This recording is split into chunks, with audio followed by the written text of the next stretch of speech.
Magandang araw po sa inyong lahat, lalo na sa ating mga pinuno, kawal at kawani ng Hukbong Katihan ng Pilipinas.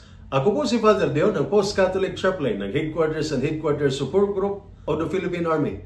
At ito po ang salita ng Diyos, ang ating gabay. Ngayon po ay Wednesday, June 25, 2025, ng ika-12 linggo sa karaniwang panahon. Ang matuwid na buhay ay parang punong sagana sa bunga, nakikita sa kanyang mga gawa at nararamdaman sa kanyang epekto sa iba.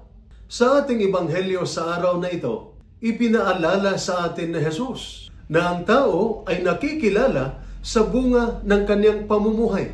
Madaling sabihin na mayroon tayong mabuting intensyon o layunin, ngunit ang totoo ay makikita sa ating araw-araw na pagpasya, sa pamilya man o sa hanay ng serbisyo, sa pamayanan o sa pamilya ng hukbo.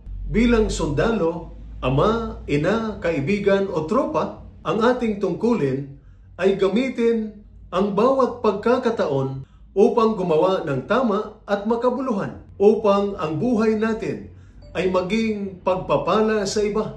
Ang sukatan ng isang tao ay hindi ang kanyang ranggo, posisyon o katungkulan, kundi ang bunga ng kanyang pamumuhay, bunga ng malasakit, dangal at pagmamahal sa pamilya, sa kapwa at sa bayan.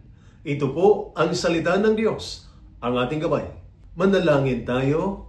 Panginoon, turuan mo akong maging parang matibay at masaganang punong ang bunga ay pagpapala sa pamilya, sa katropa at sa bayan. Nawa ang bawat salita, pagpasya at gawa ko ay maging salamin sa iyong kabutihan at maging dahilan upang ang iba ay mapalakas ang loob, mapatatag ang damdamin at mapalapit sa iyo. Amen.